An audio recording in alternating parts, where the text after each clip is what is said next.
Саламатсыздар, урматтуу телекөрүүчүлөр. Ош ТВ каналында эл айтсын программасы.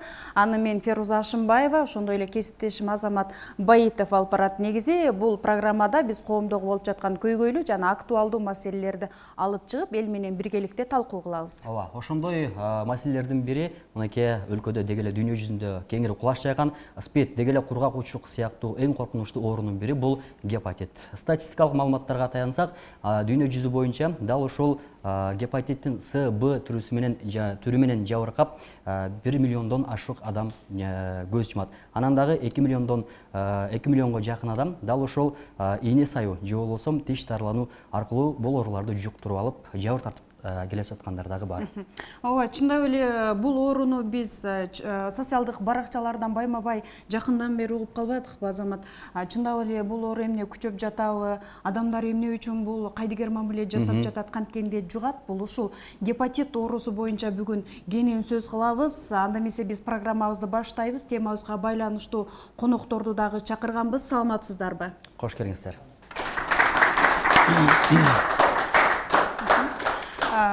Бизде атайын дарыгерлер бар, ошондой эле бул оору менен жабыркап, чет өлкөдөн тагыраак айтсак Индия жергесинен барып операция болуп жакшы болуп келген ага эжелерибиз дагы бар. Ошондой эле гепатит оорусу менен күрөшкөн атайын коомдук бирикменин өкүлдөрү бар, координаторлору бар. Негизи алгачкы эле сөздү мен Азамат ушул оору менен алпурушуп, ооруну жеңген инсандардан баштайын деп турам. Бул жерде эже бар, Жазгүл эже. Жазгүл эже, сиз бул ооруну качан кабылгансыз, кантип билгенсиз, анан ушу негизи эле бул ооруга кантип чалдыгып калгансыз, өзүңүз боюнча биринчи сизден уксак. Саламатсыздарбы, урматтуу коноктор, телекөрүүчүлөр. Мен бул ооруга 2004-жылы апрель айында кабылгам. Анда мен гемоглобиним 32-ге түшүп, денем саргарып, ичиме суу болуп баштаган. Ошондо Ош областтык бириккен ооруканаларынын гематология бөлүмүнө келип кайрылдым. Ал жерде дарыланып, гепатит Б деген диагнозду уктум. Андан кийин 2007 жылга чейин 6 ай сайын дарыланып турдум. 6 айдан чыгып 3 ай дары ичет элем, противовирусный деп вируска каршы. 2007 жылы Бишкекке барып мен анализ тапшырганда ошондо гепатит Бга Д жармашыптыр, андан циррозго өтүптүр деген диагнозду угуп, аябай өзүм шок болуп калдым. Ошентип баш аягы 2019 жылга чейин дарыланып жүрдүм. Ошондо жалпы канча жыл? 14 жыл дарыландым. Сиз бул оору менен күрөшүп жүрдүңүз. Боор оорусу менен күрөштүм. Анын ичинде кан куюу, переливание деп коет, каным 32-25-ке түшүп атты. Ошол мезгилдерде кан куюп, канга каршы дагы дарылап жүрүштү. Ошентип 2019 жылдын 17 январында Кайрымдуу Бол фондунун жетекчиси Азамат Байматов, пресс-катчысы Тилек Айталиев жана 15 чактуу адамдар менен бардым. Индия жергесине барып, Фортс Эскортс деген госпиталда 2 күн жатып, ал жерден текшерүүдөн өттүм. Жыйынтыгы цирроз печень и гепатит дегендер такыр жок болуп чыкты. Болгону слезенкам, көк боор чоңоюп, канын клеткаларын жеп баштаптыр. Ошону алып басак, канын көтөрүлбөйт деди да, гемоглобин вообще көтөрүлбөйт деди. Ошентип 1,5 ай толук жүрүп, 27 күн текшерүүдөн өтүп, 28-күнү ошо боорумду, көк боорумду алдырдым. Албетте мен Ошондо бул жакта биздин ошол Ош жергесинде коюлган диагноз менен ал жакта диагноз эки башка чыгып атат. Эки башка чыкты. Ал жактын лабораториясы, ал жактын аппараттары, ал жактын дарыгерлери такыр башка экен, балким. Алланын буйругу же Алланын боорорудугу же элим ошо кыргыз элимдин батасы тийдиби же ата энемдин көз жашы Кудайыма жеттиби, айтор ошо ооруларым жок чыкты да. Ошондо эже канча чыгым кетти, жалпы суммасы? Жалпыны эсептебедим, себеби мен менен кошо бир тууган сиңдим донор болуп барган. Андан кийин жеңем ухажер болуп барган, мени караган. Болжол менен канча кетти? Алар мен өзү 22 000 доллар менен барганмын. Кайрымдуу Бол фонду билет канчага мен барганмын. Анан баргандан кийин арткан акчамдан 5 000 доллар Ширин Орозобаева Раматылык келинге бердим. Калганын ошо өзүм 27 күн 2 госпиталда текшерүүдөн өттүм. Ал жерде доллар менен эсептелет, аябай кымбат турат, анализдери, УЗИлери, томографиялары. Анан 28 күн операция болдум. Мен аябай мындай не десем, шок болуп барганымда эч нерсеге деле көңүл бурбай ушу дартыма дава тапсам экен, эртерээк ушу өзүмө келсем экен деп бардым. Жакшы, рахмат. Жазгүл эже, бул жөнүндө да кенен токтолобуз. Азыр негизи чындап эле Азамат адамдын бир эле мүчөсү аябай ошондой кымбат суммада турат экен да. Ал эми адамдын өзүнүн канча турат деген суроо жаралат, чындап эле. Бул жерде эми кайдыгерлик болуп жатабы, эмне болуп атат, же болбосо адамдардын өзүнүн ден соолугуна кандай мамиле жасап жатат. Азыр мен алгач дарыгерлерден мурун ошол ошол гепатит оорусу боюнча жабыркаган инсандарга жардам берип келаткан ошо Кыргыз жаштар күч коомдук бирикмесинин координатору Асылбек мырзага суроону берсем да, Асылбек мырза, ошол айтсаңыз, бул оору менен ооругандарга жардам берүү кандай идея чыкты, ким тарабынан чыкты? Ошо бул оору менен ооругандарга жардам берүү үчүн баягы какпаган эшигим, кайрылбаган адам калды деп жогоруда айтып кеттиңиз. Канчалаган адамдарга жаман көрүндүңүз эми жогору жактагыларга? Сиз эми кенен айтып берсеңиз. Ассаламу алейкум барыңыздарга. Бул гепатит Б, С, Дга бөлүнөт да. Анан А менен Е ал легкий. Анан бул гепатит негизи Кыргызстанда аябай эле күчөгөн. Эң көп дүйнө жүзү боюнча Кыргызстанда. Гепатит бул элдин кайдыгер каралыгынан болуп атат да. Анан кийин бул жугуштуу. Анан мисалы бир үйдө бир адам гепатит болуп кала турган болсо, ал өзүн билбейт да. Бизде качан курсагы шишигенде гана больницага барып атпайлык кой. Анан билинбестен туруп бир үй бүлөдө бирөө гепатит болсо бардык нерсе ошол жерден жугуп атат да. Анан бизде гепатит жөнүндө негизи түшүндүрмө иштер жок. Вообще түшүндүрмө иштер жок. Анан бир-эки эле жерге чыгып эле барып эле баягы телевидениялар болгондо, эфирлер болгондо, баш болгондо эле медиктер чыгып айтат, ал ошол бойдон калып кетет чынындачы. Бул нерсени кеңири жайыш керек. Мисалы интернет аркылуу жайыш керек, газет аркылуу жайыш керек. Андан кийин газет окубаган, интернет көрбөгөн адамдарга азыр Мегаком, Ошка, Билайндар бизде иштейт да бардыгычы. Ошолор аркылуу күндө колдон келишинче даже СМСтер жөнөтүп элге түшүндүрмө бериш керек да. Азыр бардык адамдардан мисалы качан курсак шишип кеткен адамдар баягы кайрылат да. Анан кийин алдан сурайсың да, эмне болуп жуктурдуң эле десең, ал даже өзү билбейт эмне болуп жуктурганынчы.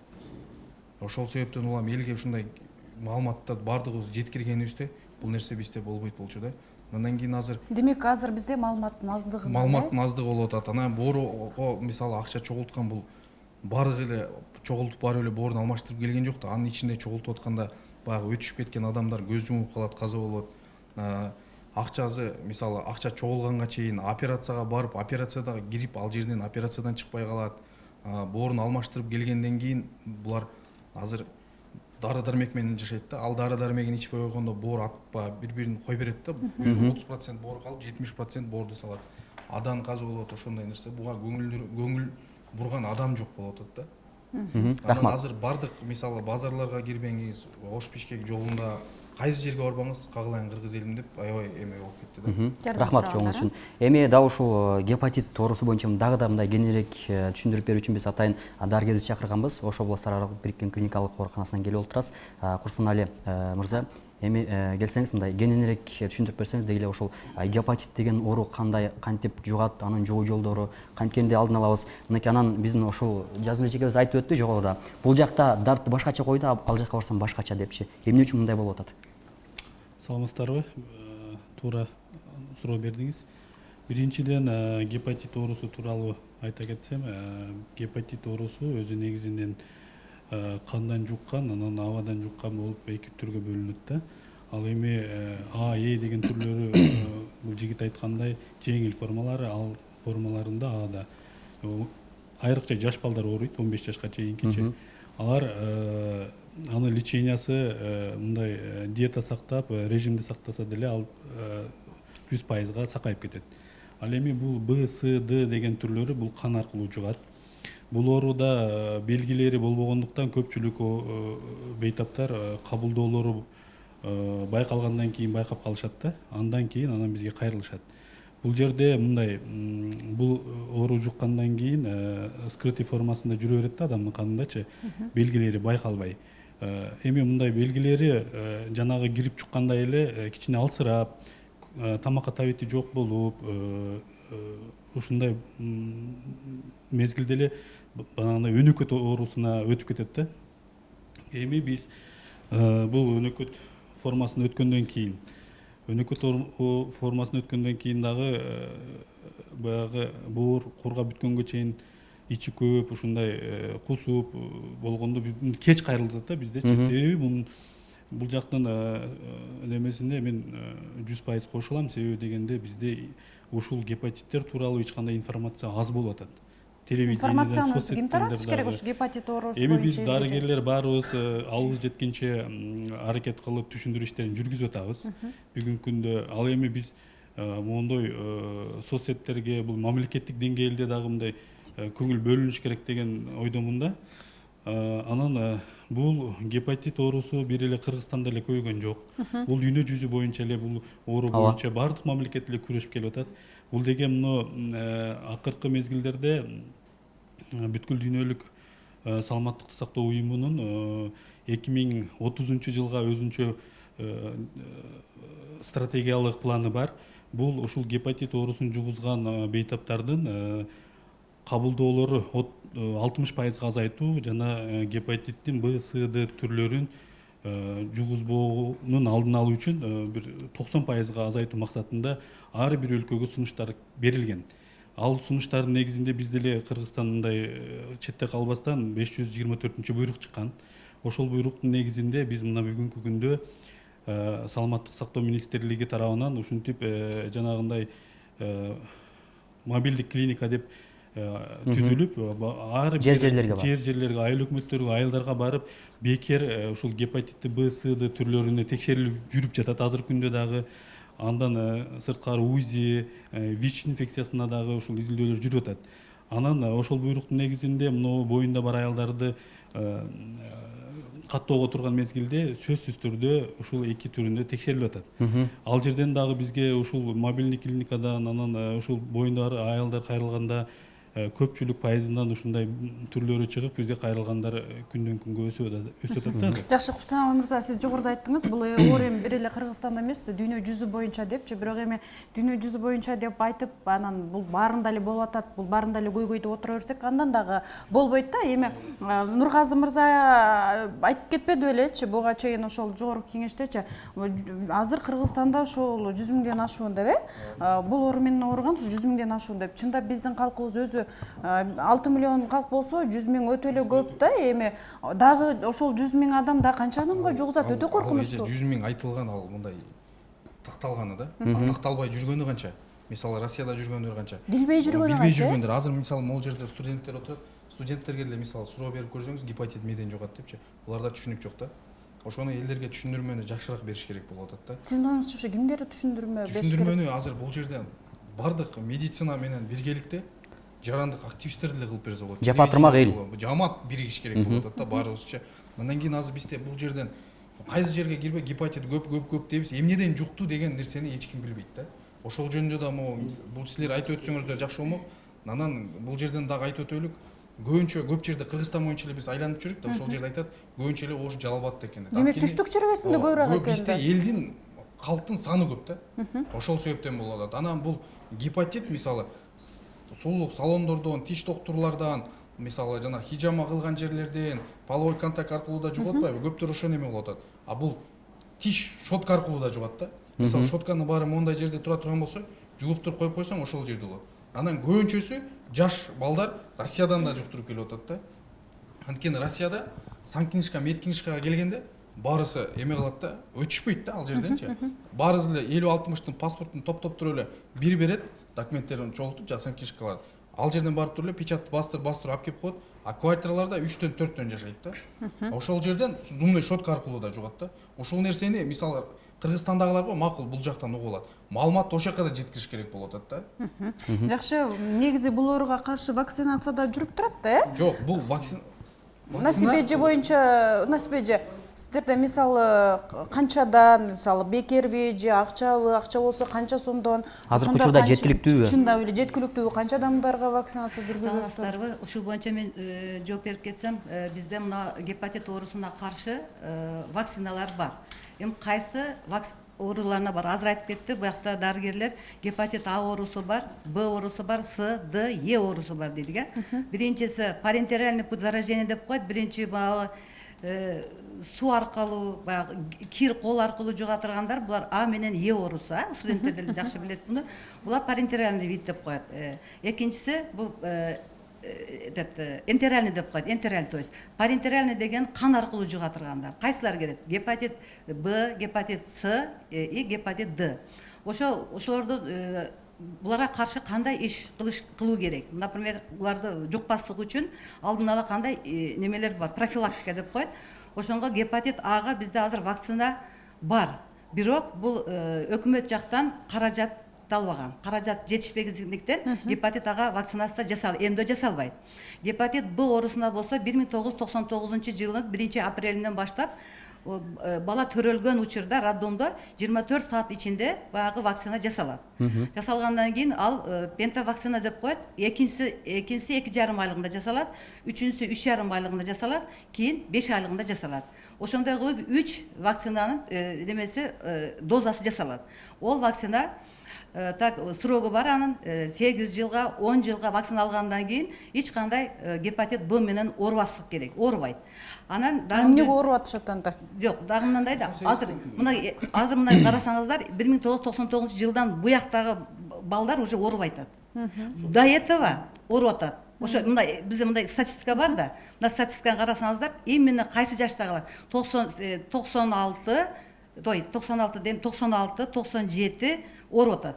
99 жок да, 2000 жок ооругандар. Вакцина албаган болсо ооруп калышы мүмкүн. Анан кийин булар абсолютно баягы вакцина бесплатно, немелерге баягы роддомдо абсолютно бесплатно, баягы акысыз жасалат. Анан кийин эмдөөнүн бардыгы эле баягы балдарга, жаш балдарга мектепкече барбы, коорго барбы, гриппке бардыгы акысыз, бирок чоңдорго баягы эми контактта болгондор бар да, тыгыз байланышта болгондорго алар өз эсебинен алат. Канча сом? Аны өкмөтүбүз каржылай албайт. Ал дегенде бир дозасы 600 сом турат. Экинчи дозасы через месяц, 1 айдан кийин алат. Ол деле 600 сом. И үчүнчү дозасы через 5 месяцев деп коет. 5 айдан кийин алат. Жылына ошондо канча жолу алат? Ошондо жылда эмес. Ошондо 3 дозасы 3 доза алынат. Ошо 3 дозасы 1800 сом акча болот. Анан экспресс тест менен да текшерилет. Барганда вакцина сайбайт, ошол жөнүндө да толук маалымат айтып өтүңүз. Азыр ушуну бүтүрүп коет. Анан ошол гепатит Сга вакцина жок бизде азыр. Гепатит С оорусунда вакцина жок. Гепатит Ега дагы вакцина жок. Биз ошол айтып кетти дарыгер, Саламаттык сактоо министрлигинин 524 буйругу чыккан 20-июлда 18 жылда. Ошонун негизинде ошо бардык алдын ала иш-чаралары ошо буйруктун негизинде жасалат. Анан сырткары дагы биз айта кеттим, баягы каерден алса болот, кай жактарда сатат баягы вакцинанычы. Аны азыр бизде көбүрөөк баягы жеке менчик лабораториялар бар. Ошо жактарда сатат. Ошо жерден алса болот. Алып ар ким өзүнүн ден соолугун коргойн десе, ошонан алып сайдырып алса, ошо Демек, сиз айткан жанагы 1999 жылдан буягына статистика аз деп атпайсызбы? Ага чейинкилерди көп. Ошол ага чейинкилер өз каалаган убакта барып, ошол вакцинаны эмдөөнү алса болот. башта текшерип туруп, анан кийин алса болот. Рахмат. Анан эми ошол мисалы үчүн бул жакта ошол жашы улгайган, ошол эжеке айткандай 99 жылдын ал жагынан төрөлгөндөр көбүрөөк калгандары мындай дана байкалып турат да. Анткени ушул ооруга кабылып, анан Индияга чейин барып операция жасап келдиңиздер. Деги эле бул ооруга сиздер кантип кабылдыңыздар? Кайсыл жол менен жукту деп сиздерге мындай дарт аныкталды? Ушул боюнча кеңирээк айтып берсеңиз. Канчанчы жыл ооруп калдыңыз? Бизге эч бир врач мына жол менен жуккан деп айтып жеткирип берген эмес. Ал болжомол менен эле айтып койгон. Мындай жол менен жугуш мүмкүн. Мүмкүндүгүн гана божомолдорду айтып койгон. Божомол менен гана айтып койгон. Биздин Кыргызстанда мен уккан жокмун. Точно мына жолдон жуктуң деген нерседен андай диагноз коюп, диагнозду коет, ошо кандай кайсы убакта жуккан ал жөнүндө айтпайт. Ошондо дарттын сизде гепатиттин кайсыл түрү боюнча сизге дарттын Меники гепатит Б менен Д болгон. Мгм. Анан мен мындай тез эле убакыттын ичинде өрчүп кетти, аябай өрчүп кетти. 3 жылдын ичинде уже мен баспай калдым да. Басалбай Сиз калдым. канчанчылык ооруга калдыңыз ошондо? Мен 2017. 17, а? 19-жылы барып операция болуп келдиңиз. Ооба, уже мен акыркы кездери өлүп эле тирилип аткам. Сиз ошол убакта дарыгерге Ошондой кайрылып тяжелый аттыңызбы? состоянияга. Ооба, каждый 10 күн, 15 күн. Акыркы күндөр мына областной больница мен больница албай калган. Кабыл албайт эле. Эмне үчүн кабыл албайсыздар? Бишкектеги биринчи поликлиника, городской биринчи поликлиника. Бунун 1 айлык өмүрү калды, болду, алып кете бергиле деп чыгарып койгон Сизди. мени. Мына Кудайга шүгүр, азыр жашап эле атабыз. Көп ооруган адамдарды көп кабыл албай каласыздарбы? Жок, ал эми бул кимге айтып атат мен түшүнбөдүм. Эми Бирок бул облустук больница деп Областной больницада именно ушу силердин гепатологияда жатат эле. гепатологияда бизде дарыланган бул жигитти мен А, жакшы таанайсызбы? тааныйм. Бул жазгыл айымда дагы бул жигитти дагы бизде өлүмдө лечение алып турган. Мындай да бизде бейтаптар кайрылганда мисалы пландуу жана экстренный деп бөлүнөт да, муну түшүнүш керек. Если бейтапта жанагындай экстренный жата турган клиникалар байкалса, ал 100%, 100% жатат бейтапканагачы. Кабыл алынат. Эми пландуу түрүндө гепатиттин өнөкөт формасындагы бейтаптардын бардыгы пландуу түрдө жаткызылат. Биз өлкөнүн 64%-ын тейлейбиз. Ош облустар аралык билген клиникалык ооруканасычы. Себеби дегенде биз түштүктү тейлейбиз да. Жалал Абад, Баткен, Ошту. Бизде 45 койка гепатология бөлүмүндөчү, 35 койка. Сиз кайсыл түрү менен дедиңиз? БД түрү менен. БД түрүн ошондо канчада Ошондо бир мындай Бизде кабылдоолору жок болсо, биз жанагындай лабораториялык изилдөөлөрүнү жараша лечение кылабыз.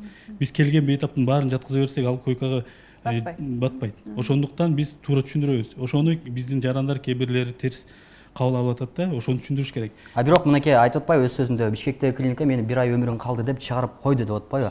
Бул жерде эми дарыгерлердин ооба. Аларга үмүт тартуулагандан сырткары, наоборот, мындай тескерисинче негизинен психолог болуш керекпи? Бул жерде азыр гепатиттерди чынында частниктер дарылайт да көбүнчө элечи. Анткени мамлекетте гепатиттердин дарылары берилбейт. Бул азыр гепатитти мамлекеттин гана деңгээлинде кылбаса, бул бизнеске да айланып калды да. Анткени азыр бул эжек айтып өтпөдүбү, вакцина жөнүндөчү. Вакцина негизи Нургазы жана Батырбеков дагы Бишкекте бул моюнча эме кылып атат, жогорку кеңеште Минздравда көтөрүпчү. Мамлекеттин деңгээлинде вакцина келе турган болсо, бир вакцина 49 сомго айланат экен. 3 вакцина мисалы азыр алсаң 1 айдан аласың, андан кийин 5 айдан аласың, азыр эжек толук айтып өттү го. Ошол 147 сом болот. 3 вакцина жалпысы. Анан буну барганыңда экспресс тест менен текшерет, ал экспресс тест 250 сомдон болот. Анан канды алганыңда, мисалы частниктердечи 580 сомго текшерет да гепатит бар жок экенин аныкташ үчүн. Ал болсо 58 сом экен бир экспресс тест. А частниктер койгон базы 250 сом да. Анан кийин азыр бул жактар мисалы боор алмаштырып келгендер 1 айда 19 анализ тапшырат, ал 7000 сом. Анан кийин булар келгенден кийин биринчи группага турушат, анысы 2000 сомдон турат да. Анан булар дарыны постоянно ичишет да. Эгер дары ичпей турган болсо, булардын боору кой берет, ал бирөөнүн боору коюлуп атпайбы? Ошого бул нерсеге бул өмүр бою ичет. Бул нерсеге мамлекет гана качан көңүл бурмайынча бул нерсе бизнеске айланып берет, бизде боор оору токтобойт. Жакшы, рахмат. Мен Авазбек мырза менен телефон аркылуу байланышканда Авазбек ушундай аябагында аянычтуу сөздү айтты да магачы, ушундай биз көчөдө баягында коробка кармап тилемчиле болуп калдык деп жазамат. Ушул боор ооругандарга жардам берүү үчүн аябагында көп сумма керек болуп, Индияга баруу үчүн көп сумма керек болуп, биз көчөдө ар адамга жардам сурап эле калдык деп. Авазбек мырза, сиз айтып берсеңиз, буларга кандай жол менен жардам болуп атат эми? Саламатсыздарбы, урматтуу туугандар, кош келипсиздер. Мен өзүм Россия мамлекетинин Сургут шаарында эмгектенип келем. 12 жылдан бери ошол жактамын. Анан биз соц тармактарды, интернет тармактарын тынбай көрүп турабыз. Ал жакта интернет жакшы тартат. Кыргызстанга болгон сүйүүбүз жакшы биздин. Анан биз соц тармактан дагы мамлекет үчүн, соц тармактан ар дайым ушул акыркы кездерде мында боор ооруган сыйрыс печен аябай көбөйдү да. Анан мен өзүм жакында Индияга барып келдим. Наристени апарып келдим, өкүл атам баласы ооруп калып. Анан Индияга барып дагы өзүм Байболсун экөөбүз чогуу келдик. Байболсун 4 ай ошол жакта жатып келди. Байболс менен сүйлөшсөм, Байболс айтты, $50.000 жакын акчам кетти, 10.000 кредитим бар азыр деди. Үйүнө кредитке коюп, акча алып, ден соолугун чыңдап келдим мынакей. Ал жактан да акчасы жетишпестен, аяктан бияктан акча сурап, кайрымдуулук фонддор менен барды. Кайрымдуулук фонддор деле колдон келген жардамдарын беришти. Анан ошол акча азыр кайсыл жактан болот? Азыр бир үй бүлөнүн үйүнү сата турган болсо айыл жергесинде $30.000 чыгып чыкпайт да. А бир боорду алмаштырып келиш үчүн $32.000, $30.000 $40.000 чейин акча кетип атат. Ошол менин жүрөгүм оорутtu да. Ошол жүрөктү оорутtu. Анан Асылбек мырза менен таанышып калдым. Асылбек мырза менен таанышып, булардын кылып аткан иштерине кызыгып көрсөм, Асылбек мырза ушул малга чейин 16 боор ооруган адамды Индия өлкөсүнө жөнөтүштү. Булар өзлөрү барбайт, булардын өзлөрүнүн кызыкчылыгы жок. Булар болгону акча топтоп берип, ошол жактагы ишенимдүү адамдарга ооруларды жөнөтүп атат. Индиянын жашоосун көрүп келдим. Ооругандар ал жакка барып, оорудан кутулбай эле кайра ооруга тутулуп келип атышат. Себеби ошондо канча кыргызстандык барат экен? Ушул жигиттер мынакей келип атканда, бир жака саякатка барсаң, келип атканда жакшы подаркалар менен келет да адамчы. Жакшы кийимдерди сатып алып келет. Булар келип атканда мен көзүм менен көрдүм, бир сумка толуу дары алып келишти. $1,5–2.000 чейин. Ал бир жылга жетпейт алдары. Мынакей. Мен ошону көзүм менен көрдүм. Жазгыл Турдиева менен да чогуу баргам. Мен өзү 2 жолу барып келдим Индияга. Ошол себептен көрүп туруп, көз менен көргөн жакшы дейт го, кулак менен уккандан көрөт. Мен жүрөгүм ыйлады да чындыгындачы. Ошо мен Асыл мырза менен сүйлөшүп, кегиле ушуну таркатайлык деп, өзүм Россия мамлекетинде диаспорада кызмат кылгандыктан ошол жактагы элчиликтин сайтына дагы чыгып, жакшынакай текст жазып, ушул күнгө чейин Асыл мырза турат мынакей. Колдон келишинче Россияга таркатып атабыз, жеткизип атабыз. Ушул оору мындай жугат экен, мындай экен деп, ал жакка жеткизип атабыз. А Кыргызстанга жеткизиш, элге жеткизишке биздин чамабыз азыраак. Абазбек мырза жардам берген элдер, жардам сураган эл аябай көбөйүп кетпедиби? Анан сиздер жардам сураганда ошондой сөз жогору телефондо айткандачы, коробкалап жардам сурайбыз деп атпайбы? Ошондой эл кандай болот? Кандай реакция болот? Айрымдары баягы бизнеске айландырып койду деп ишенбеген да учурлар бар. Ар кандай сөздөр айтылат эже ал жердечи. Мисалы бирөөсү жакшы сөз айтат, бирөөсү баягы батасын берип кетет, бирөөсү жаман сөз айтат. Андан кийин азыр бизде негизи эле чын-чынына келгенде баягы каза болуп калган больнойдун деле коробкасын көтөрүп чыгып алгандар бар да. Анан юстициядан, регистрациядан өткөн фонд аябай эле көп да. Анан бир фонддун деле отчетун көрө элексиң да. Айтпайт да, отчет жок да. Анан чындыгында эле бул азыр көбүнчөсү эле мындай кылып аткан фонддор бар. Эмгегине Алла ыраазы болсун ар бири баягы кылган. Анан көбү мындай бизнеске да айландырып алды да. Анткени фонддордо эме кылышат да, мисалы коробканы коюшат, же болбосо эме кылышыпчы. Мисалы урналар менен чыгат, видеолорун чыгарганда шоттор фонддордуку турат. Ал больнойго канча сом кетип атканын деле өздөрү барып баягы оору барып келет, барып келгенден кийин ал эми ал адамга жакшылык кылган үчүн эч нерсе дей албайт да. Канча акча топтолду, канча сом болду, эч кандай эме кыла албайт да. Азыр мисалы биз акча топтойбуз, акча топтогондон кийин больной айтат, биз менен чогуу барып келбейсиздер деп суранат. Анан биз жол кире кетпей эле койдук. Анткени аяка барып келишиң, жол кирең, виза аштырасың, тамак аш, гостиница акчаң кетет. Андан көрө бизге кеткенде өзүңө жардам болсун деп коесуң да. Азыр биздикилер мындай бир фондко чалып туруп, азыр любой эле биз көп адам менен сүйлөшөбүз да, орун алып алалы деп жана азыр көптөр фонддорго чалат, мен акчам жок десе фонддор көңүл бурбайт. Качан акчасы топтолгондо фонддорго чалса, фонддор эптеп алып барыш керек болот да Индиягачы. Индияга мисалы барып келген канча деген акча кетип атат да. Анан кийин азыр биз мисалы бир видеону тарттырганда, профессиональный камерамен тарттырасың да, аны монтаждаш үчүн видео тарткан адамдын аркасынан бир жумага чейин жүрөсүң, бүтүрүп берип койчу деп. Баягы бекер кылып берген үчүн аркасынан жүгүрөсүң да. А фонддордо ал жерден фонд ачат, юстициядан өткөрөт, юрист өзүнчө, водитель өзүнчө, ушундай нерселер көбөйүп кетти да. Анан кийин ал жака Индияга барганда сразу видеону чыгарат, сразу монтажланат, ноутбукту көтөрүп барыпчы. Бир журналист алып алган да. Айтып атпаймынбы, бул нерсени бизнеске айландырбастан, буну мамлекет алып туруп, мамлекеттин деңгээлинде кылыш керек болуп атат. Азыр бул жерде бардык отурган адамдардан мисалы бардык эле ооруну суразаңар бүт баары билет да. Именно гепатит жөнүндө сыртка чыгып туруп суразаңар түшүнүк жок. Анан дал ушул айтпадыңызбы, тиги миллиондорду чапчыган операциянын башы тиги эмдөө 100 сомдун тегерегинде турбаган, эмдөөгө балким ошол учурда акчасы жеткен эмес да, ошол эмдөөнү алганчы. Балким ошол нерсенин эмдөөнү албай, ошол даражага дагы келип жетип отурат. Анан бул жактан Бекмамат мырзаны мен сөзгө тарткым келип атат.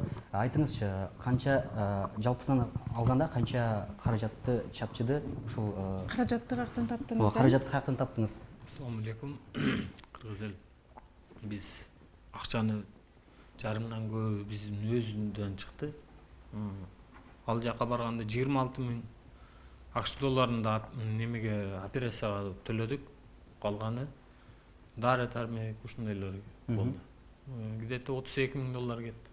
Азыр эми ошол операциядан кийин абалыңыз жакшы. Жакшы. А бирок мындай жумушка жарамдуулугу деле бул жерде албетте сөз болот да. Ал эми мына жогоруда айттыңыз, Байболсун мырза үйүн кредитке коюп, анан ошол акчаны барып операция жасатып келди депчи. Ал эми келип сиз ооруну дарыланып келгенден кийин ошол кредитти төлөш үчүн эми иштешиңиз керек. А бирок биякта эмгекке жарамдуулугу деле балким оор жүк көтөрсө бул боор деген болбойттур. Дарыгерлер деги эле ушул гепатит менен ооруган инсандарга эмнелер мүмкүн, эмнелер мүмкүн эмес?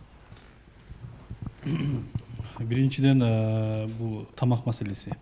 Диета сакташ керек. 5-чи стол деп коет, ошол жердеги мүмкүн болгон тамактарды гана жеш керек да. Жанагындай азыркы күндө бизде тест татымдар, ар кандай чет өлкөдөн келген мөмө жемиштер көбөйүп кетпедиби? Ушулардын баардыгы биздин боор ооруларга мүмкүн эмес да. Анан бул жерде диетаны биринчиси диета маселеси, 5-чи стол деп коет. Ошол боюнча сакташ керек. Экинчиси бул физическая нагрузка. Бул оор жумуштар мүмкүн эмес. Буларгачы өнөкөт оорусу бар бейтаптарга боорун алмаштырып келгендерге дагы ушул эле сунуштар берилет да. Оор жумуштар мүмкүн эмес. Байболсун, сиздин насыя акчаңызды ким төлөйт азырынча белгисиз экен да сиздин, азыр үйүңүздү пайызга койгонсуз, сизге оор жумуш болбосо. Негизи бул оору менен кантип кутулуш керек? Биз өзү журналисттер бир теманы алып чыкканда сөз түрдө баягы жыйынтык чыкты экен деп кызыктар болобуз да. Сиз жогоруда айттыңыз го, бул Байболсунду, Бекмаматты, Жазгүлдү да тааныйм деп жагай. Анан булар операция болуп чыгып келди, көрдүңүз бул кызыктар болуп бир сурап көрдүңүзбү? Балким операция болуп келсе, дарыгерлерде деле сүйүнүч кабар болот да, бир бейтабы жакшы болсо, кызыктар болуп сурадыңызбы? Бул Байболсун менен Бекмамат биздин бөлүмдө жатып жүргөн. Булардын баягындай личный дарыгери деп коет. Дарыгерлери бар. Алардан мен ошолор аркылуу уктум. Кандай болуп келгендигин, кандай расходдор болгондугун баарын. Эми бизде бай дарыгерлер сүйлөшөсүң да, бул бейтабым барып келди, мындай болду депчи. Акыбалдарын айтышты. Чындыгында мына акча маселеси өтө эле өкүнүчтүү болуп атат. Биздин мамлекетте ушундай деңгээлдеги операциялар болбогондугучу. Балким бизде болсо өтө эле арзан болуп түшмөк да. Баягы жол киреси эле канча болот атат, Мисалы, жол киреси канча сом болот? Бизде аппарат алса болот экен, өзү аппарат жайбай кымбат бекен. Аппарат алса болот. Анан кийин баягы көчөдөн да бирөөлөр менен сүйлөшүп калсаң айтат да. Индустар бул жерден окушуп, анан ал жака операция кылат. Ал операция кылган индустар алар Великий Британия менен Америкадан бүтүп келген айтыстер да. А бизден берден баргандар алар эмес. Анан ал жакта операция кылган аппараттар Американыкы турат экен да. Ошол нерсени бул ооруну жеңиш үчүн бул вакцинаны да частниктер сайбаштан мамлекет сайыш керек. А частныйда мындай келгенин сайып коет болду. Кызыктар эмес. ГСУларды иштетиш керек. Ар бир поликлиникаларды иштетиш керек. Семейный врачтарды иштетиш керек. Барыш керек. Бирөөнүн үйүндө контакт болуп калдыбы, ал уже жугат. Ал анткени өзү гепатит болгонун билбестен туруп калгандарына жуктурат. Аларды кубалап жүрүп текшертип сайдыртыш керек. Анан кийин ооруну азыр больницага жатсаң, гепатит больницага жата турган болсо, бир эле шприц бекер да. Гепатиттин дарылары бекер эмес. Дарылары эме. А сиз айтып атпайсызбы, азыр мен гепатит болуп калдым, анан кийин эле сразу баягы көп өтпөстөрөн эле мен операцияга кеттим депчи. Анткени сизде организм көтөрө албай калган да. Эгерде бул жак айтып өткөндөй эле тамакты баягы тамакты эме кыла турган болсок, тамакты мисалы диетаны кармап, оор көтөрбөстөн гепатит болуп калганда жүрсө, ал операцияга чейин да жүрүп турмак да. Азыр Кудай буйрса мынакей марттан баштап гепатиттин дарылары чыгат деп атат, айыктыра турган, вирус токтото турган. Алар чыгып калса аябай жакшы болмок. Анан кийин бул Индиядан мисалы боорду алмаштыргенден мурда оорун алдын ала алыш керек да. Анан кийин азыр фонддор барып туруп договор түзүп келдим деп атат го. Бир фонд клиника менен договор түзө албайт. Анткени фонд внутренний кыргызстандык фонд. Булар международный фонд эмес. Жакшы, Буну рахмат. жогорку кеңеш барып туруп, жогорку кеңештен өкмөттөн барып туруп клиника менен договор түзүп келсе, ошондо операциянын баасы арзандайт. Азыр операцияга чейин эле көп акча жок болуп кетип атат да. Орто жолдо. Бир эле мисалы Байболсун эмес, Байболсундун жанагы ошо жүргөн адамдарына дагы жол бере кетет Ал да барат, баардыгы.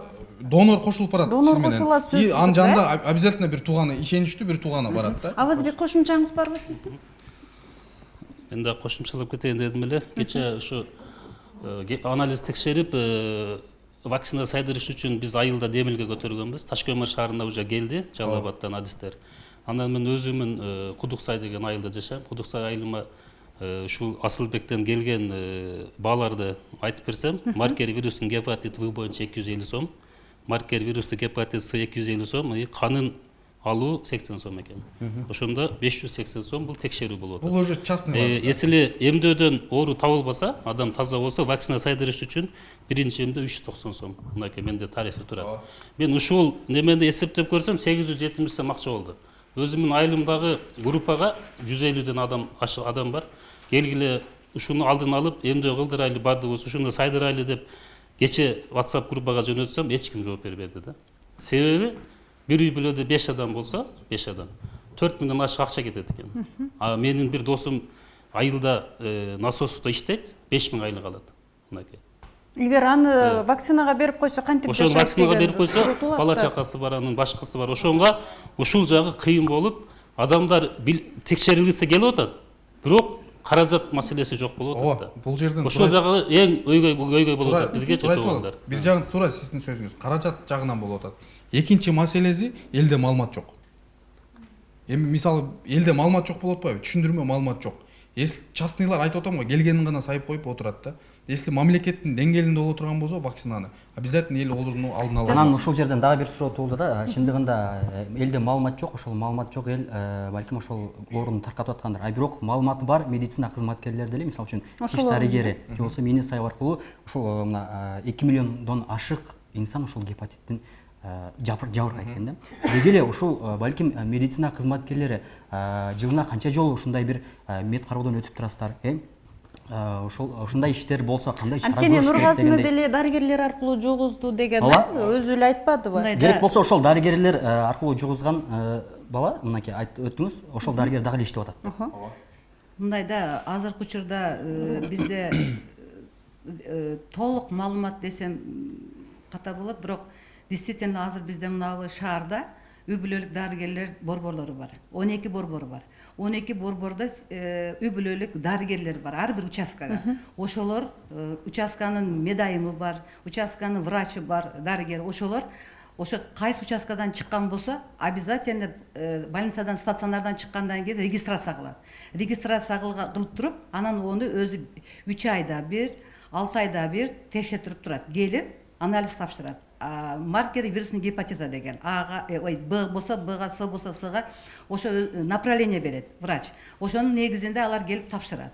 Анан дагы бир нерсе, азыр айтып кетти, өнөкөт. Өнөкөт деген хронический деген. Бул деген баягы өтүшүп кеткен 6 айдан кийин уже өнөкөт эсептелет, хронический эсептелет. Вот ошолорду биринчи табылган деп коет, вновь выявлен деп коет. Качан табылат? Например, медосмотрдон өткөндө, допустим, ал өзү билбей жүрөт дагы, анан медосмотр учурунда табылып калат. Анан табылганда деле бир жолу чыккандан кийин анализ мындай болот да, бир жерде тапшырат, положительный чыгат. Анан кийинки жерде тапшырат, отрицательный чыгат. Анан дагы тапшырат, положительный чыгат. Значит, положительный болот. Ошондой кылып туруп, алар бизде мындайда бир жолу текшереттер дагы, кийин текшертирбейт. Ошондой болуш керек эмес. Бир анализди 2-3 жолу текшертириш керек. Анан бизде шаарда вирусология лаборатория бар. Эжеке ошол жерде эмне үчүн 2-3 жолу текшерилет да, же аппарат эме болобу, кандай болот? Мындай да, өзүңүздөр ойлосоңуздар, биринчиси положительный чыкса, кийинкиси отрицательный чыгып атат. Эмне үчүн мындай болот? Ошон үчүн айтып атпаймынбы, азыр бизде медицина лабораторияларында аппараттардан может быть баягы необученный деп коет, жакшы үйрөнүлбөгөн баягы лаборатория изилдөөлөрдү, ошолордун улам баягы жакшы чыкпаслыгы мүмкүн. Ошондон айтабыз да, биз үчүнчү жолу текшертирип көрүп туруп, ошонго карата анан кийин керектүү лечение дарыланышты алыш керек. Жакшы, рахмат эже. Бул жерге биз атайын жаштарды да чакырганбыз да. Жогоруда Асылбек мырза айтып кетти, чындап эле гепатит оорусу боюнча кабардарсыз депчи. Сиздер мына азыр уктуңуздар, кийинен уктуңуздар бул оору боюнча. Кимиңиздер айтасыздар бул оору боюнча, билдиңиздер беле, көрдүңүздөр беле, балким жакындарыңыздар, балким досторуңуздар жабыркап жүргөндөр кызыктырат. Микрофонду болжагасына алып. Айтыңыздар. Балким сурооңуздар болсо берсеңиздер болот. Саламатсыздарбы? Негизинен азыр биздин жашоодо эмне көп болуп кетти, оору көп болуп кетти. Контакт аркылуу жуккан, тамак аштан жана ошондой эле кан аркылуу жугатат. Бул гепатит оорусу аркылуу биз акыркы убактарда көбүнчө угуп калдык. Жада калса сырттан тамактангандан да коркуп калдык да. Кайсыл адам кандай оору менен ооруганын биз албетте билбейбиз. Анын сыңары өзүбүз изилдеп баштайт экенбиз. Гепатит оорусун мен өзүм окуп чыктым. Бул биз кыздар барабыз салондорго барганда маникюр, педикюр, татуировка, татуаж, мына ошолордун көбүнчөсү жугат деп айтат. Жана ошондой эле бизден эң көп чуккан азыр бизде стоматологиялардан жугатат. Эмне үчүн? Ошолор булардын баары азыр айтылбадыбы? Айтылды, мына уктуңуздар, эми мына жаштар катары сиздердин кеңешиңиздерде эмес, баягы жаштардын сөзү курч болот, анан жаштар чындап эле чындыкты айтат деп айтылып келет го. Эми бул гепатит оорусун жайылтпаа үчүн эми сиздин оюңузча биз эми кандай чара колдонушубуз керек, кантип алдын алышыбыз керек? Бир ишке бир адам эле чуркай берсе болбойт. Бул маселе демек биздин Кыргызстаныбыз боюнча кетет. Бунун үчүн ар бир отурган чоңдор, жада калса чоң врачтар дагы ар бири ошол түшүнүгү жок адамдарга жеткизиш керек. Бул оорудан ар бир инсан кабардар болуп, адамдар өздөрүн өзү сакташ керек деп ойлойм. Дагы ким? Сизби? Саламатсыздарбы? Мен дарыгерлерге суроом бар эле. Гепатит менен ооруган адамдардын бардыгы сөзсүз түрдө Индияга барып дараланып келиш керекпи? Жок, бул сөзсүз түрдө эле ал жака барыштын кажети жок. Бул жанагындай боору кургап, кабылдоолору көбөйүп кеткенден кийин бул бейтаптын боорун алмаштырышка туура келет да. Ошо мезгилде гана алмаштыруу максатында гана барат Индиягачы. Ага чейинки лечениялары бардыгы ушул биздин даже буну жанагындай территориальный больницалар деп коет, ошол жерлерде жүргүзүлөт. Эми бизде баягы боор оорулар акыркы учурда көп катталгандыктан мына түштүктө бизде гепатология бөлүмү ачылган. Ошол жерде 5 дарыгер эмгектенебиз, ушулар баары дарылайбыз. Дагы барбы сурооңуз жаштарда? Суроо жок болсо анда сиздер дарыланып келбедиңиздерби? Облустук больницадачы ошондо бул гепатология бөлүмүндө жатканыңыздарда сиздер кандай акысыз дарыландыңыздарбы же сиздерден ушул акча кеттиби? Албетте акча кетет. Ким айтмакчы, шприц гана бекер берилет. Глюкоза, анан физраствор. Калган баарын өзү сата аласыз. Жада калса мен бир уйду саттырып, же болбосо 30 000 кредит алып, 6 ай сайын лечение алып жүрөм. Демек сиз Индияга баргычан эле Кыргызстандын ичинде эле бир канча чыгымыңыз кетип ошончо лечение алып. Мен дагы бир нерсени айтып кетейин дедим. 16-жылы 25 гемоглобин келгенде бир слез оорусун кошо мындай лаборатория ушундай диагноз койду. Ага дагы дарыланып жүрдүм, еще переливание деп коет, кан куйдуруп жүрдүм. Ошо баш аягы 35 000 30 000 менен жатчу элем 10 күндө. Дарылар аябай кымбат. Анан мен ошону айта кетерим. Индияда мен сурадым да. Врачтар сурадым, Асылбек айткандай чет өлкөдөн бүтүп келишет экен. Менин айылымдагылар бизден бүтүп барган дарыгерлер бул жазгылды операция кылды деп ойлошуптур да, жок андай эмес экен. Анан ал жакта вирусный гепатитлерде барбы десем, ооругандар барбы десем, жок эсе деди. Анан ал жакта вакцина 100 рупий экен. Бизге сомго да бирдей эле болуп калат. Ала келели десек, биз самолетто кантип алып келишибизди билбедик да. Уруксат бербейт ал жөнүндө. Уруксат да бербейт, кантип 1 градуста алып келиш керек го температурадан. Алып келе албадык. Мен азыр үй бүлөмдөн кооптоном, өзүмөн да кооптоном. Ошо вакцина сайдырыш керек. Жакындарыңызда эми бул нерсени жашырганга керек жок да, сизден чоочуланышы мүмкүн, Кайрылуулар көп болот. Телефон аркылуу чалып, "Ай, жазгыл сен Индияга барып келсең, мен момундай болуп калдым. Мен бир күндө 4 адам өтө алдырдык. Ошо өтө алдырганда гепатит Б жуктуруп алып, мен эмне кылам деп кайгыргандар болот да. Көбүнчө мисалы азыр бул жерден тиш доктурлары, стоматология деп айтып атабыз, маникюр, педикюр, медицина. Мини операциялардан жугатат. Бул шалакылык да болгону. Ошону тиш доктурда иштегендер, маникюр педикур, медициналар булар стилизация сухой жаргылса илгери болгон да. Ошол нерсени жакшы карай турган болсо бул жукпайт. Мисалы башка өлкөлөрдө аябай жакшы карайт. Бизде санэпидстанцияны текшерүүдөн алып койгон да. Санэпидстанция прямой текшере албайт. Качан прокуратурага келип арыз түшкөндө гана келип текшерет. Өз алдынча бар. Анан бул жерден анан дагы мындай нерсе болуп атат да. Бирөөнүн кичине эле мисалы ушу ич тарабы ооруп калса, УЗИге барып түшөт, УЗИ аныктап бере албайт. Бордучу. Фиброскан аппарат бар, ал 1000 сом турат. Ошо фиброскан аппарат Жалбат областында 2 штук. Ошто, по-моему, бирөөлөш керек да. Эми коюла баштады да. Ошо фибросканга барыш керек. Ал 1000 сом эми чынында кымбат болуп атат да. Фиброскан аныктайт. Анан кийин борду дагы аныктайт. Кыргызстанда жок. ПТК деген аппарат бар, чоң аппарат. Ага мисалы Турцияда 1000 доллар экен, Индияда 30 000 сом менен 30 000 болуп калат экен, Россияда 50 000 болот экен аны тартыш үчүнчү. Ошондой аппараттар бизде жок, жетишпестигиндеги. Анан УЗИге түшөбүз дагы, УЗИге түшкөндөн кийин бирөөлөр мисалы ушундай ооруп атам десе эле, мисалы боору башка мисалы жировой гепатоз болот, башка болот. Сразу эле биз аны боорун алмаштырыш керек болот дагы. Каалайын кыргыз элим деп туруп алып чыгасың, Индияга барат, ал башка болот. Жөн эле расходта болуп атат да. Ошону аныкташ керек, такташ керек. Буну бийлик өзү гана мамлекеттин деңгээлинде болмойча бул оору бизнес болмойдон тура берет, анын үстүнө токтобойт. Жакшы. Дал ошол эми жеке бизнес тактап айтканда, жеке медициналык борборлор менен эми сиздер кандай иштешесиздер алдын ала боюнча? Азыр айта кетти Акылбек, бизде мындай да 2 жылга бизге мораторий деп койгон. Мораторий жарыяланган. Бул мораторий дегени ошол биз мурда уведомление деп койот эле, биринчи барып туруп сизге 10 күндөн кийин проверка келет деп. Келебиз, даярдангыла, тазаланып тургула. Детлек. Азыр ошондойлорду алып коюп бизден, анан баягы эконом развитие менен договордашып туруп, анан кийин барчу элек. Азыр ошо мониторинг алып койгондон бери действительно айтканда биз эч кандай кире албайбыз.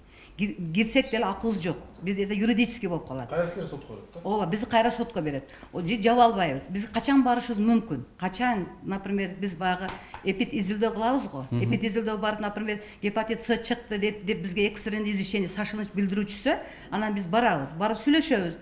Аны ошондо сүйлөшкөндө эпид анамнез деп коет. Эпид анамнезди жыйнайбыз.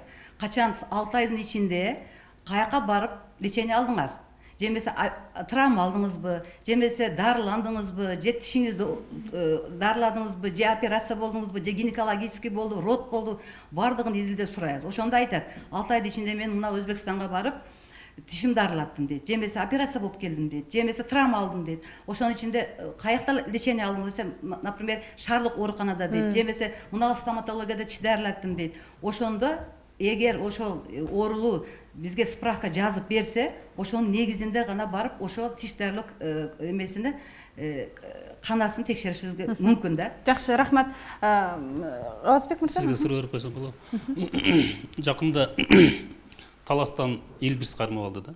Ок атылган экен, 12 огун алышты да. Бекер операция кылды Бишкекте. И Элбирсти аткан адамга 1,5 миллион штраф экен. Эмне үчүн азыр биздин айылдарга, мисалы үчүн уюга укол сайгандар келишип өзлөрү айтышат дагы, уюга зарян укол сайып кетишет да. Сиз айтып атасыз, шаарларда ошондой мекемелер бар, келип текшерилсе болот деп атат. Азыр биз Шамал Сайдан бул жака 2000ге бензин куюп кетип атабыз да, келип кетип атабыз. Эмне үчүн биздин айылга эч ким барган жок ушул чейин? Бул жерде только шаардыктарды эле караш керек. Айыл биздин азыр президентибиз айылдарды өнүктүрүү жылы деди, туурабы? Бирок айылга бир ушундай каныңарды текшерип коеюн деп барган адамды мен көргөн жокмун. Ошого кандай жооп бересиз? Сиздерден кол чаап койсок да болот, жаштар. Бизде азыр шаарда эмес, айылда баягы фаптар иштейт. Үй-бүлөлүк дарыгерлер, борборлор иштейт. Анын фаптары бар. Ошо фаптар менен фаптар караш керек алар. Мындай дечи, биз 600 миң акча келип текшерип турат. 600 миң акча кетирип, Кудуксай айылында 600 миң акча кетирип, элдер өзүбүз дердин документин ырастап, бирөөнүн участкасын алып, акча топтоп, фап куруп, мамлекеттин баласын өткүзүп бердик да. Бирок азыр биздин дарыгер 6 миң акча алат экен. Ал иштебей коюп, кийин дагы бир дарыгерди алып келдик, ал да иштебей койду да. Азыр 10 күндөн бери дарыгер жок экен, бүгүн биздин айыл аксакал айтты, фап иштей баштады, дарыгер келди деп бирөөнү суранып алып келип иштетип атабыз. Ал жерде только давление текшерет экен, болду, башка эч нерсе кыла албайт. Эми мындай да туурасы, ал жерге дарыгер өзү фап болгондон кийин дарыгер болуш керек, анан медайым болуш керек. Обязательно болуш керек. Эмне дегенде процедураны медайым жасайт. Дарыгер больнойду осмотр кылат да, көрөт дагы, анан направление кылат борборго. Өзү эч качан эме кыла албайт, только борборго направление кылат. Через борбор анан кийин керектүү маалыматтарды алып туруп, анан кийин лечениени баштайт. Анан азыр бизде билесиздер, медиктердин айлыгы аябай аз. Бир ставка 6000, анан категория кошулуп, аякпай кошулуп, анан 8000, 8,5 барат. Эми ошонго көпчүлүк эми айлыгына эркек бала болсо, баягы аздык кылат, баягы үй бүлөнүн багыш керек, башка кылыш керек дегенде. Демек айлыгына жараша иштеп жатат десек болот. Значит, иштей албай атат. Жакшы. Жетпей атат дегеним да. Нурбек мырза дагы бул сиздердин сиздерге мүчө болуп ушундай оорулар менен алып урушуп жүрөт, жардам берип жүрөт. Нурбек мырза, эми сиздин сөзүңүз, сиз кандай, сиздин кеңешиңиз негизи эле бул ооруну канткенде токтотобуз же болбосо азайтабыз? Ассаламу алейкум, урматтуу кыргыз элим. Аябай жакшы суроо бердиз. Мен бул медиктерге аябай чоң суроо берет элем. Жалпы биргеликте алып барыш керек, иш алып барыш керек. Анан кийин бул ооруну канткенде жол арылтабыз деген бул оору чынында азыркы бир адам бул үй бүлөсүндө жокчулук алып келип атат да. Мындай айтканда экономиканы түшүрүп атат. Кийинкилерде уже бара уже ал адамдын үйүндө экономика түшүп, кыздары, балдары уже кредитке акча калбаганда кредит алышып, эмне жолго барышат. Бир нерсени урдаганга барышат, жаман иштерге барышат. Ушундай нерселер болуп атат да. Давайте ушундай нерсе болот эле, биз айтат элек, жаш кадрларды силер колдонуш керек да. Колдонуп мындай үйрөтүш керек. Жаш кадрларды кармаш керек. Биздин көптөгөн врачтар чет өлкөгө кетип калат да. Анан биз багы кыргыз эли айланып кетен көрүнгөн жерге чыгып атабыз. Мен ушул учурдан пайдаланып айтып кетели. Биз кыргыз жаш күч координаторубуз. Жолдо турган Ош Бишкек жолунда биз азыр 16 больной жөнөттүк деп асыл экөөбүз айтып кеттик. Ушу 16 больнойдо ушу жалпы ушул жерде кыргыз элине терең ыраазычылык билдиребиз. Анткени ушул кыргыз эли мээримдүү ушундай кайдыгер карабаган айдоочуларга терең ыраазычылык. Ичинде дагы жүргүнчүлөргө кайдыгер карабай ушул урунага таштап өтөйүн, ушул болсо дагы аз да болсо да жардам болсун деген бир сомдо болсо дагы ушул ар бир 16 адам азыркы учурда Кыргызстан өлкөсүнө келип, мынакей биздин жаныбызда, арабызда жүрүшөт. Мен айтат элем ушуга жаш кадрларды кармасак, колдон келсе врачтарга көп басым жасатып үйрөтсө деп айтат элек да. Биргеликте иш алып барайык. Дагы бир нерсени айтып өтүш. Азыр бизде баягы жылдык аш, анан тойлор мода болуп кетпедиби? Ошолорго мисалы бирөөнүн атасы же энеси же бир тууганы гепатиттен каза болсо, бир тууганы 18-ке чыкпай атып же 18-тен өтүп Россияга иштеген барат да. Ал жылдык ашты өткөрүш үчүн бир жылкы алып, анан той аш кылыш үчүн же болбосо мындай өткөрөм деп, ал байкуш тамагынан акча аят дагы адамдан иммунитет түшүп кетет. Ал иммунитет түшүп кеткенден кийин любой ооруну принимать этет да. Ошонун айынан дагы жугуп атат да ушул нерсечи. Биз баягы акчанын баарын туура эмес жакка сарптаган үчүн ушул нерсени баягы тамак аштан аяп, адамдан иммунитет түшкөндө бардык ооруну принимать этет да, мисалычы. Тез кабыл алат. Анан кийин өзүң гепатит болуп калсаң дагы, ошо тамак ашыңды жакшы карап алсаң, мисалы слабый тамак менен болсоң, сразу эле боору уже алмаштырыш керек болуп калат да. Ошого бардык могу мекендештерден ушу Кыргызстанда жашаган бир туугандарга айтып өтөт элек, ушу ден соолугуңуздарга мындай карап койсоңуздар жакшы болмок да. Насип эжеке, кийинки суроо сизге болсун. Мынакей жогоруда айттыңыз, оорулууну биз ага чейин барып жеке менчиктерди карай албайбыз депчи. Анан негиздөө болгондон кийин барабыз депчи. Ал эми буга чейин ушундай негиздөөлөр катталдыбы сиздердин эмеңиздер боюнча? Практикаңыздар да? Бизде быйылкы жылда статистика карасак, мына 2019 жылда гепатит Б'нын 12 түрү, 12си катталуу учуру, S'нан болсо 6 түрү учуру катталды. Өткөн жылга салыштырмалуу 2019 жылын айтып атасыз. 18 жылда болсо гепатит Б'нын 22 түрү катталган. Быйыл Бул кайсы түштүкпү же Ош шаары боюнча? Шаар эле бар. Ош шаар боюнча аста. Анткенде аста Ош шаары боюнча эле бир жылда 22 адам бар алмаштырып келет да. Катталган бул цифра аста. Жок, эми бизге түшкөн баягы шашылыш билдирүүнүн негизинде айтып атам да мен. Бизде ошондой болот да, статистикабызда. Балким билбей жүргөндөр канча? Жок, ооба, мынандай да айтып атпайбы азыр баягы медосмотрда чыгып калат. Анан кийин жашырын баягы скрытый форма кылып жүрөт, баягы медосмотрдан өтпөстөн топ тааныш билиш кылып туруп медосмотрдан өткөндөр бар. Жашырат да эми жашырын түрү. Анан ошондой учурда болуп калат. Анан биз баягы стоматология барып эле именно сен жуктурупсуң деп айта албайбыз да. возможный заражение болушу мүмкүн да. Сиздер болжолду гана айтасыздар. Жакшы.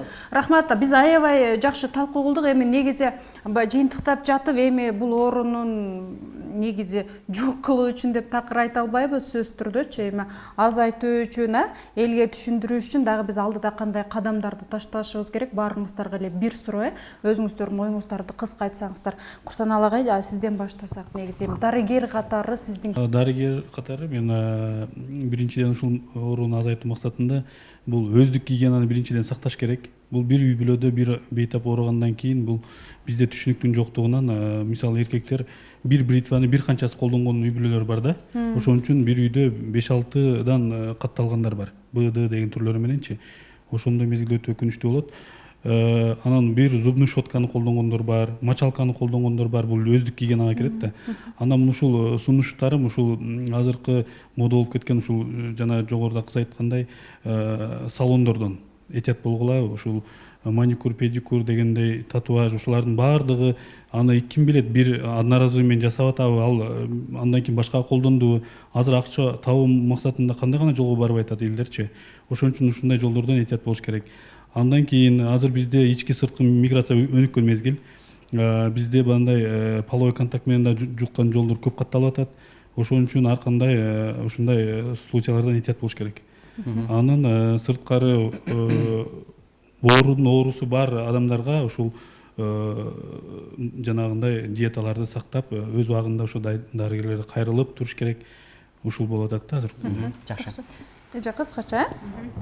Азыр дагы кошумча кылып кетейин. Баягы айтты, баягы айтып кетти. Баягы диетаны сактап, анан бизде алкоголду ичип коет да. Гепатит Б менен, С менен ооругандарчы алкоголду ичип коет. Алкогол эң биринчи душман эсептелет. Гепатит бор оорусунун душманы эсептелет. Ошону дагы көңүл буруш керек. Анан кийин айта кете турган нерсе, бир үй бүлөдө гепатит Б, С катталган болсо, ошо тыгыз байланышта болгондор үй бүлөдөгүлөр обязательно вакцинация алыш керек.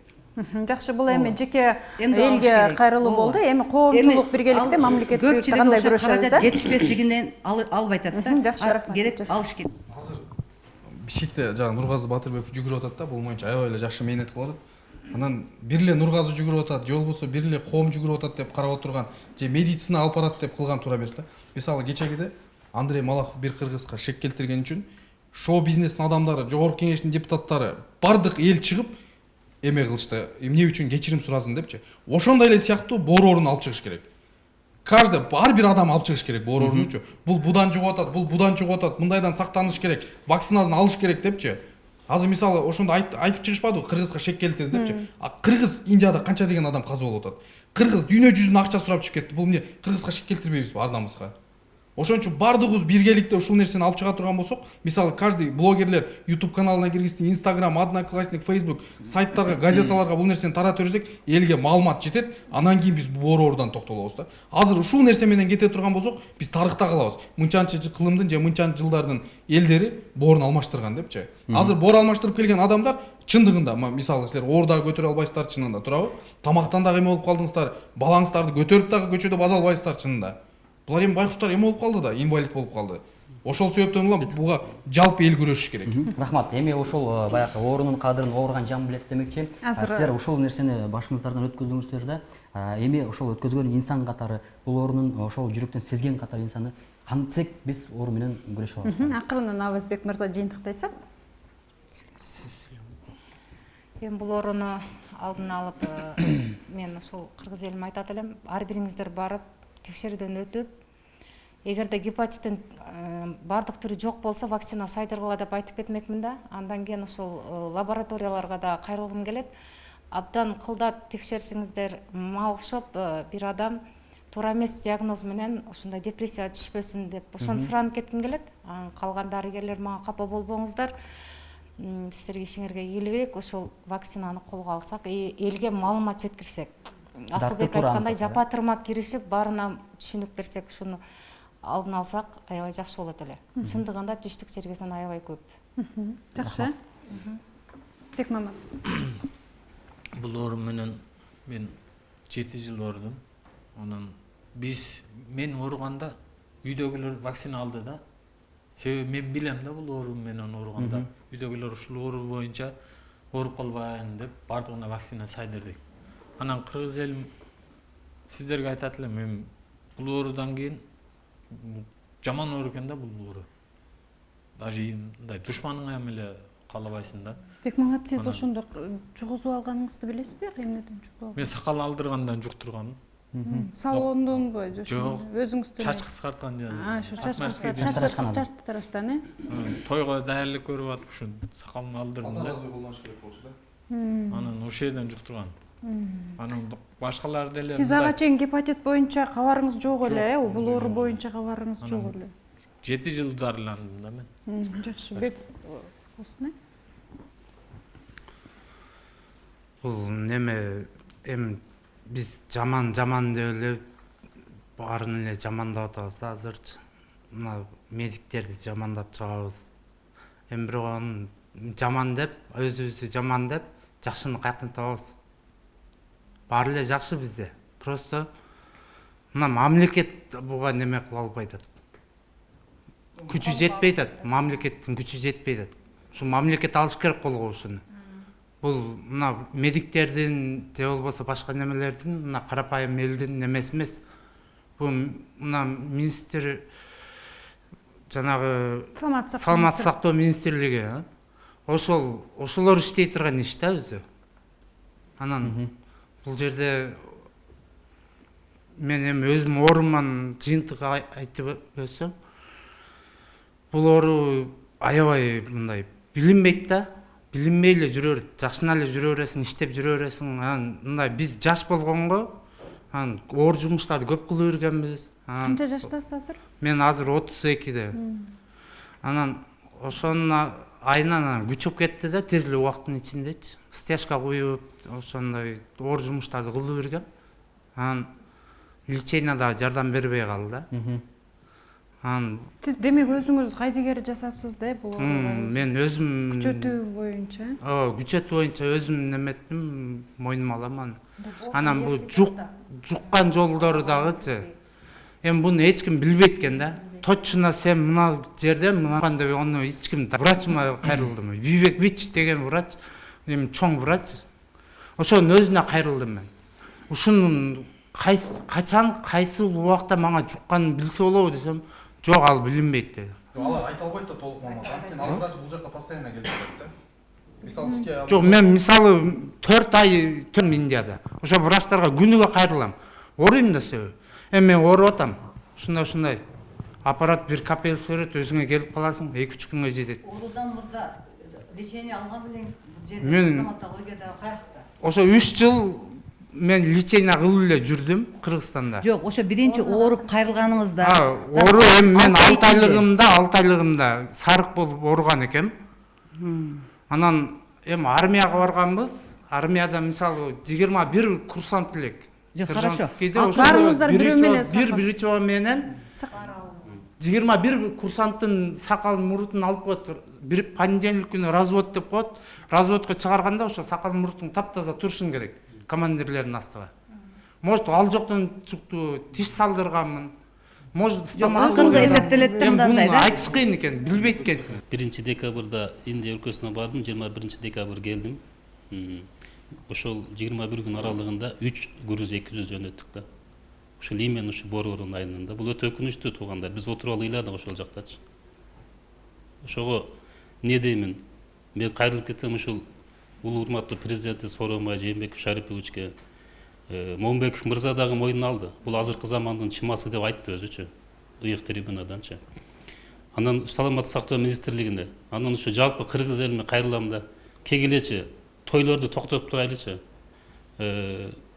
Жолдорду деле токтотуп турсак болот. Себеби мамлекет эл бар үчүн мамлекет да. Элдин ден соолугун сактап калайлычы туугандар. Ушу силерге кайрыламын. Кегиле кайдыгер карабайлык. Ар кимибиз өзүбүздөн баштайлык. Ушу мамлекет жардам бергилечи кыргыз элине. Кыргыз элим кырылып калбасын. Акчасы көп бай адамдарга эч нерсе билинбей атат бул жердечи. Көчөгө чыгып бир күн коробка көтөрүп турсаңыздар туугандар, жамгырда. Ошондо билесиздер. Кандай болот экен бул оору, акча каяктан келип атат, каяктан кетип атат. Ошону биз көзүбүз менен көргөн катары атайын ошо сиздерге жалынып келдик мынакей. Ошого мен бардык ушул өзүбүздүн атка минер аталарга 120 депутатка кайрылып кетем. кегиле туугандар, жалпы ушул орунду барыбыз чуркап күрөшүп, ушул орундан арылсак, анан биздин мамлекет болот. Бул эч ким бизге билинбей атат, бирок ооруп келген адамдарды көз менен көрүп, көчөдө акча топтогондорду көрүп туруп, жүрөгүбүз сыздап батадан келип атабыз ушугачы. Ошого баарыңызга чакырык кылам, кегиле кыргыз элим ушул орун алдын алып калайлык. Ушул бийликтегилер ушул вакцинаны, анализди арзандатып берсеңиздер кыргыз элине. Бир гана Нургазы, бир гана Азамат, бир гана мен, бир гана кайрымдуулук фонддор чуркай бербестен жалпы чуркайлы ушул нерсегечи. Биз ыйлаганыбыздан айтып атабыз буну. Жыргагандан келген жокпуз бул жерге. Ошого кайрылып кетем, бул урматтуу президент Сооронбай Жээнбеков жана биздин аткаминер аталар, келиңиздер ушул орун алдын алайлык. Врачтарды күнөөлөп отура бербейли чындыгында. Башка жака кетип отун акчаларды ушул ден соолукка чындайлы сарптайлык. Айылдарга көңүл бурайлы туугандар, рахмат барыңыздарга. Мен кайрылуум ушул. Рахмат барыңыздарга. Эмдөө жөнүндө айтып кеттиңиз го. Эмдөө жөнүндө дагы толук информация бериш керек да. Көптөрү мисалы албай атат деп атпайсызбы? Ошону дагы азыркы учурда таксырларыбыздагы толук информация бербеген деген үчүн бул нерсеге ошон үчүн алынбайт да. Ошон үчүн эмне себептен биз жаш кадрларды айттык. Анткени багы биз сиздерден таасирлүү алыш үчүн ар бир нерсеге түшүнүк маалымат бериш керек да. Рекламаданбы, телевизордонбу, баннерлерде жөн гана бир чайлардын же башка бир колалардын эмелери эле турат. Ушуга окшогон нерселерди болсо дагы рекламага ийилиш керек. Ар бир жектергечи, ар бир региондорго. Ошондо гана толук информация түшүнүк болот. Анан керке азыр жаш медсестралар келет да, түшүнүк жок да, бакчыларда эми алда деген эч кандай күнөө жок. Бул силер эмнеге сайып атасыңар десе, өзү түшүнбөйт, ошо адам түшүнбөйт. Анан түшүнбөгөндөн ал ким сайдыргысы келет, ошондой нерсе болуп атат да. Келиңиздер, Авазак айтып кеткендей дагы жалпы түшүнүк менен ошо алдын ала орун алсак, анан жалпы түшүнүк берсеңиздер. Анан кийин элде түшүнүк жок, анан врачта түшүнүк жок болсо, эл дагы алгысы келбейт да. Ошон үчүн врачтар биринчиден түшүнүк берсеңиздер. Чындап эле кошумчалык кетейин. Бир минут. Ошол бизде именно вакцинация үчүн, вакцина эмдөө иштеринде бизде иммунологдор бар. Ар бир үй бүлөлүк дарыгерлер борборунда иммунологдор иштейт. Ошо иммунологдордун бул ошолордун иши, функциональный обязанностуна кирет, милдетине кирет. Ошолор жасайт аны. Анан кийин азыркы учурда баягы келип аткан жаш кадрлардын кандай билимсиз болушуна дарыгерлер себепчи эмес, мугалимдер себепчи. Ошо колледждерде, мед колледждерде, медфактарда окута турган баягы мугалимдер себепчи. Раз ошо уколду жасашты билбейби, кандай жасашты билбей табы кылышты, значит ошолор үйрөтпөгөн. А бизге келгенде биз практика учурунда, практикада биз үйрөтөбүз аларды. Чындап эле аябай оор тема менен бүгүн эфирге чыктык. Биз баарыбыз чогулуп аябай жакшы бир тема менен чыгып, бул жерде кол чап, каткырып, күлүп, бири-бирибизди мактап, бири-бирибизге жакшы сөз айтып чыксак аябай жакшы сонун болот эле. Бирок бул өкүнүчтүү, бул коомубузда болуп жаткан өтө көйгөйлүү маселе. Сөзсүз түрдө чындап айткандай дарыгерлер, мына коомдук бирикмелери мына ооруп жаткан, ооруп аман эсен биздин мекенибизге кайтып келген агаларыбыз, эжелерибиз, сиздерге дагы ден соолук каалайбыз, сиздерге дагы күч кубат. Негизи баардыгыбыз жогоруда айткандай жапа тырмак киришсек, ар бирибиз өзүбүздүн ден соолугубуз үчүн кам көрсөк, бул ооруну тез арада эле жок кылабыз деген үмүт менен Азамат биз программабызды жыйынтыктасак. Жалпы студияга келип берген конокторго ыраачылык айтабыз. Ар дайым ден соолукта болуңуздар. Ооруну дарылагандан көрө анын алдын алган артык, урматтуу жамаат. Келиңиздер, жапа тырмак күрөшөлү. Буюрса бардыгыны жеңүүгө аракет кылабыз. Сиздердин кызматта мен Феруза Ашымбаева, ошондой эле Азамат Баитов болду. Кийинки программадан жакшы бир темада жолугушканга чейин саламатта калыңыздар. Аман болуңуздар.